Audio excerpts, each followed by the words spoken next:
Hello and welcome back to my channel. Jacob Payton here, and I'm going to be talking about Bernard Cornwell's The Last Kingdom. If you've been watching the channel for a little while, you will know that I'm currently also reading through Bernard Cornwell, Richard Sharp series, and I've actually pretty much really enjoyed that. I think I'm about in like book 11 or 12 at this point, and I've heard really good things about some of his more medieval series as well. I really like the way he writes action scenes. So I thought I would try out one of his more medieval series and wound up reading, well, the Last Kingdom series. I think there's another series that's like the Heretic, which is like the Warlord Saga or something. But anyway, this is also a series on Netflix, which I have watched some of and kind of liked. I will say the book is way better than the series, obviously. That's usually how it goes. I mean, that being said, I did enjoy what I saw on Netflix. It was just a lot more like politics than it was straight up action, where the book, I feel like the book balances both a little better. And it says, in a clash of heroes, the kingdom is born. In the middle years of the 9th century, the fierce Danes stormed onto British soil, hungry for spoils and conquest. Kingdom after kingdom fell to the ruthless invaders until but one realm remained, and suddenly the fate of all England and the course of history depended upon one man, one king. From New York Times bestselling storyteller Bernard Cornwell comes a rousing epic adventure of courage, treachery, duty, devotion, majesty, love, and battle, as seen through the eyes of a young warrior who straddled two worlds.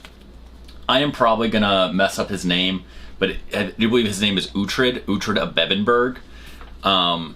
And if I have messed that up, please feel free to correct me in the comments. But basically, Uhtred is captured by the Danes, and he is raised as a Dane after his father, who is the Lord of Bebbanburg, dies in battle. And it kind of sets off a series of events.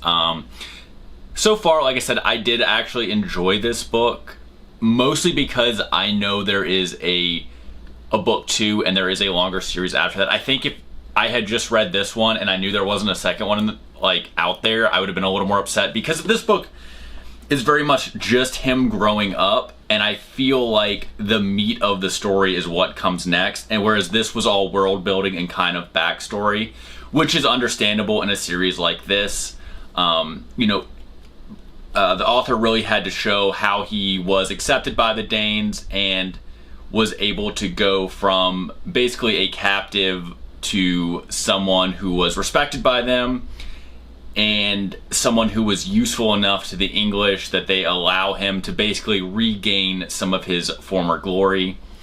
Now, some of the things I did dislike about Uhtred in particular are some of the same things I dislike about Richard Sharp, which I've talked about in the Sharp series. And it's just that, it seems that Bernard Cornwell is very fond of making his characters very much socially inept in certain aspects. Like, whatever the right thing they're supposed to say, they always say the wrong thing. Quite purposefully, because once again, we are usually in the character's head, so we know that they're about to do the wrong thing, and they know they're about to do the wrong thing too, to a certain point, and then do it anyway. One thing I did kind of appreciate about this series compared to the Richard Sharp series, though, however, is the fact that a lot of this is told from the standpoint of Uhtred looking back on his life. So he is very aware as an older man that a lot of the things he did as a younger person was not the smartest move. I mean, a lot of the book is kind of him telling the English that he doesn't want to go to church and that he wants to basically just be a Dane, but for the English, which doesn't really fly over well at this point in time when, it's all Christian kings. And yeah, that definitely seems like there's going to be trouble brewing in book 2, that some of his antics kind of get glossed over. He's very much going to be a might makes right leader. He's very scornful of anyone who reads and that sort of thing, and thinks it's kind of like undignified as a warrior. which kind of makes sense given how he was raised. I have a feeling that's going to change as the series continues because, like I said, all the things, you know, when we do get those standpoints where he is looking back on his life as an older man, he's a lot more thoughtful. So it would make sense that, you know, this is just where he is in this headspace at this time. So I am kind of hoping to see that change. I am definitely going to read book 2 because, like I said, I did really enjoy this. The only reason I think I would not finish this series would be if book 2 is like book 1 in the fact that it just throws a lot of information out at you. Because, I mean, this book is basically covering his life from age 11 to, like, his early to mid-20s, right? So that's a lot of information to put in 329 pages. Which is why, like, I would not like this in another book. I enjoyed it in this book because I understood what was happening. Whereas, you know, if the next book is written the same way, I think I would be a little upset because I feel like there's going to be bigger plots and stuff that's going to need to be delved into a bit more. Because there are a lot of events in this book that are kind of pivotal events for the story in the world, and they're like a chapter. And then, you know, it's 5 years later or whatever in the next chapter. And that's fine, once again, for this book, but I would hate to see that the rest of the series. Based on how much everyone seems to love this series and the fact that Netflix made a show about it, I'm going to go ahead and assume that that is not the case. But yeah, I'm really excited to see what happens here.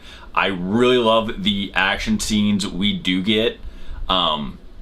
As with all of Bernard Cornwell's historical fiction, I feel like he does a very good job at bringing that time period to life without making the characters completely stiff and unrelatable, which is a reason that I tended to not read a lot of historical fiction before this.